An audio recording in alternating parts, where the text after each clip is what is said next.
បាទតោះបងប្អូនយើងមកដល់វគ្គមួយគេហៅថាកំណត់ការ setting នៅលើ Gmail វីដេអូមុនគឺយើងបានចែកអំពីឲ្យអំពីការបង្កើតនៅ Gmail ហើយវីដេអូបន្ទាប់គឺយើងនឹងចែកអំពីអំពីការកំណត់ setting នៅលើ Gmail ឲ្យបានរឹងមាំបាទយើងចូលទៅតាមដាននិងអនុវត្តទាំងអស់គ្នាអត់ទាន់ full ទេអត់ទាន់ full គឺយើងត្រូវរៀបចំការកំណត់ setting នៅលើ Gmail សិនការកំណត់ setting នៅលើ Gmail បានរឿងមុនគឺបងប្អូនចុចទៅលើវាសិនចុចទៅលើហើយបងប្អូនឃើញទេការកំណត់រឿងមុនគឺដើម្បីការពារ Gmail យើងបាត់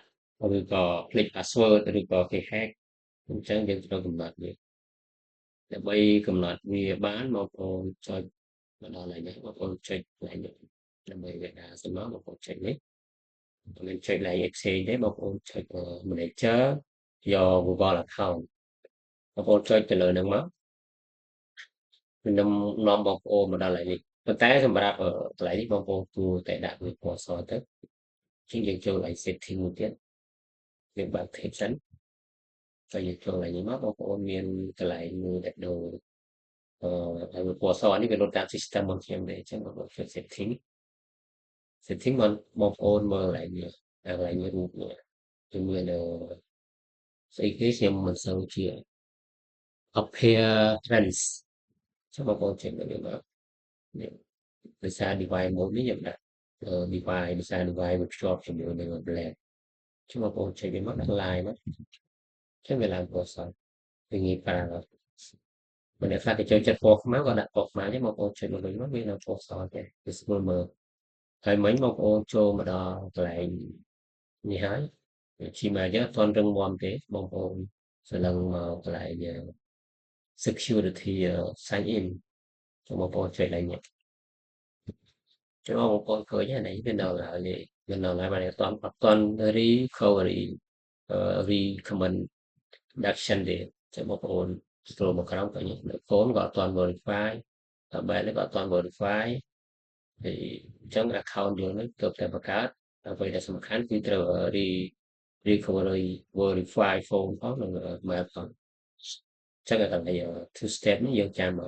ពេលក្រោយសំខាន់គឺយើងធ្វើនេះសិនកន្លែង password នេះក៏ពេលក្រោយដែរចឹងបងប្អូនចូលឡើង recovery mail ចឹងមកក៏យកមកតែពេលបងប្អូនចេះបងប្អូនឃើញកន្លែងនេះគេថា recovery mail Google can use your recovery email to contact you is you need to have sign in នៅពេលដែលយើងបាត់ឬក៏ចង់ពីថ្ងៃក្រោយខ្វះឬក៏ភ្លេច password បងប្អូនត្រូវ verify ជាមួយនេះរស្មីឆានបងសូមប្រយ័ត្ន Gmail ធំរបស់ខ្ញុំពីម្ចាស់ឲ្យចុច verify recovery បងប្អូនចុចមកនេះវាចេញលេខកូដឲ្យបងប្អូនទៅយកនេះទៅយក mail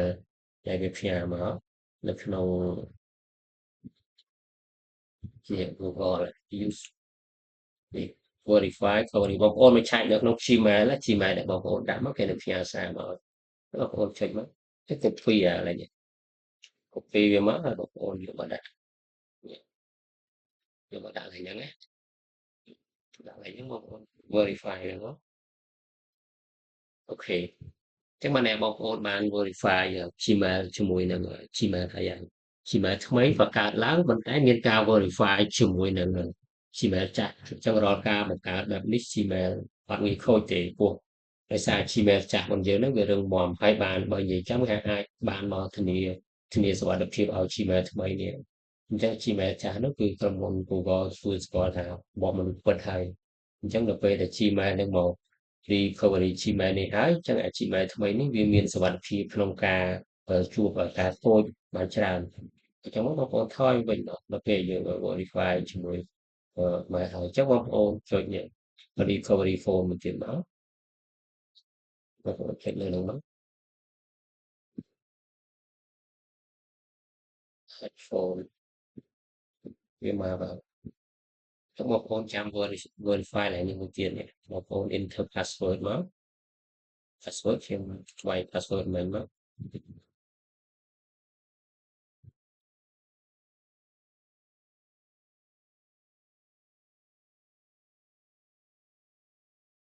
password Gmail យើងហ្នឹងបងប្អូនវាយវាសិនហើយចាំចំណេញដល់ពេលចុចនេះបងប្អូននេះមកដល់ឡើងខ្ញុំមើល Gmail ចឹងបងប្អូន add recovery phone add វាមួយទៀតមកអានេះយើងដាក់ Cambodia scroll មកក្រោមមកឃើញអក្សរ C មុនគេឲ្យយើងឲ្យតែអក្សរ C គឺយើងមុនគេចុចខ្មែរហើយយើងវាយលេខមិញណា37 35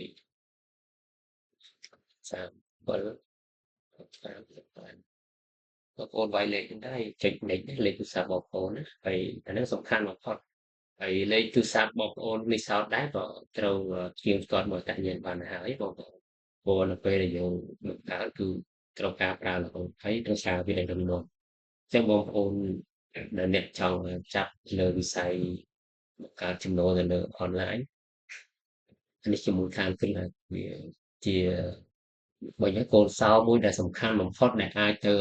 បំពេញជាមួយនឹង platform ទាំងអស់បងប្អូនចុចនេះចុច sale មក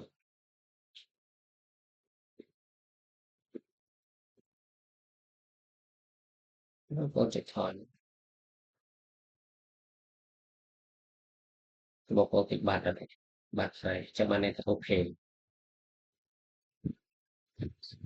ដល់ពេលអូខេទៅហើយបងប្អូនចូលហើយអានេះ security recommend ចុចមួយទៅចាំមើលថាបងប្អូនត្រូវការបង្កើតអីទៀត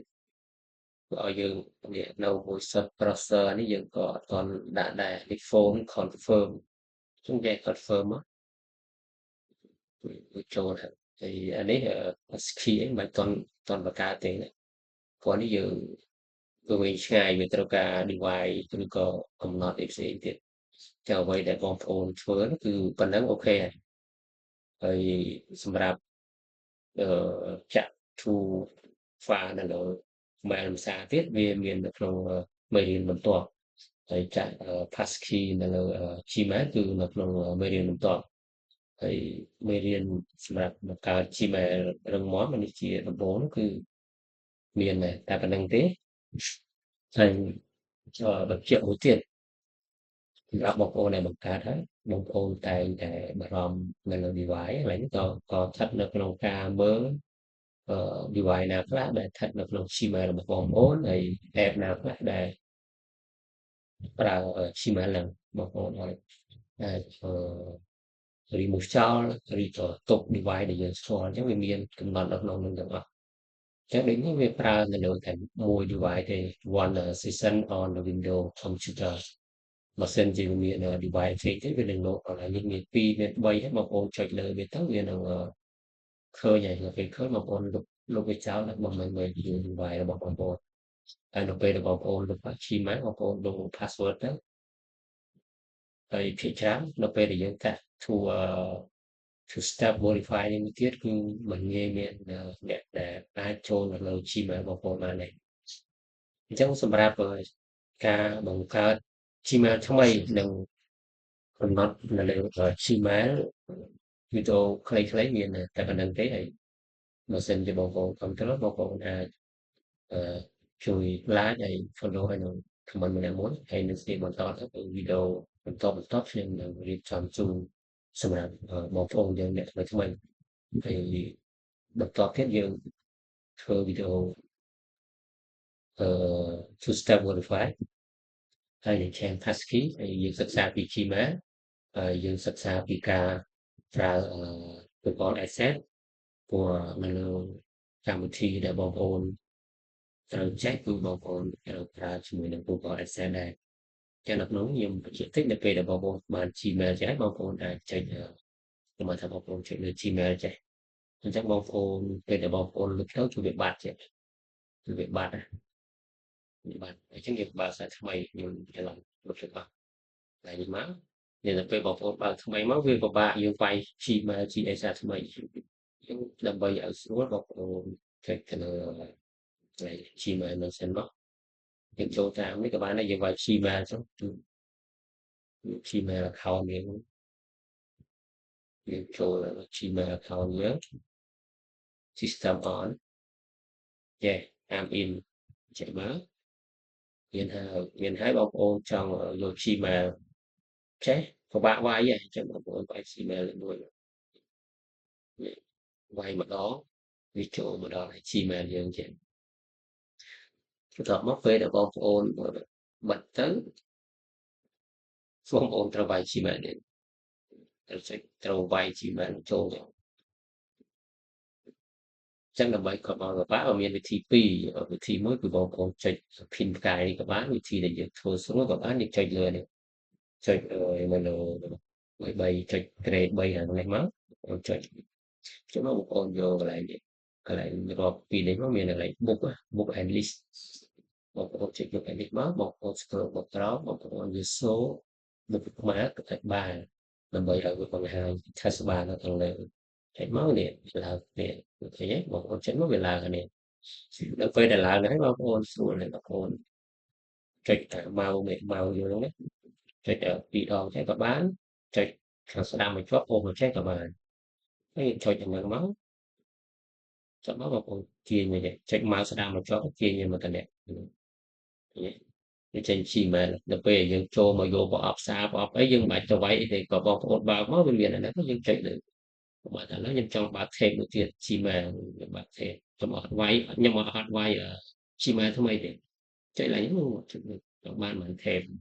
អានេះក៏យើងអាចចេះប្រើអីក្នុងមួយ Gmail យើងចង់បាន tab អញ្ចឹងបងប្អូន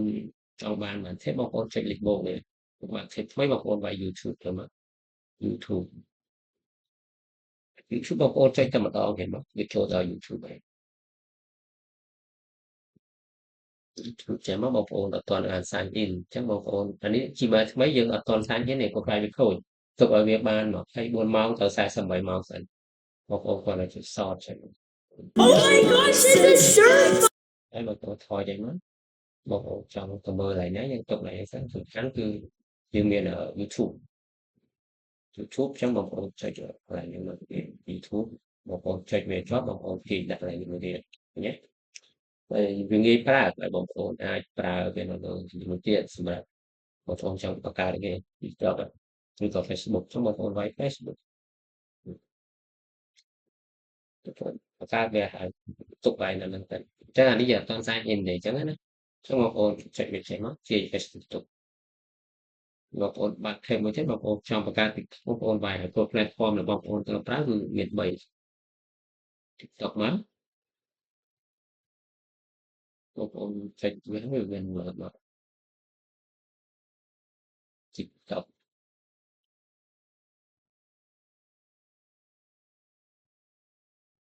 អញ្ចឹងវាស្រួលបងប្អូនក្នុងមួយជ្រោមបងប្អូនអាចលេង platform 3បានអញ្ចឹងយើងក៏គាត់ sign in វាចូលទេវាបងប្អូនទាញ TikTok ហ្នឹងដាក់ចេញមួយទៀតអញ្ចឹងនៅក្នុងនេះយើងមាន Gmail YouTube Facebook TikTok អញ្ចឹងឥឡូវខ្ញុំទាឲ្យទៅបិទហើយបិទទាំងអស់ហើយខ្ញុំបិទ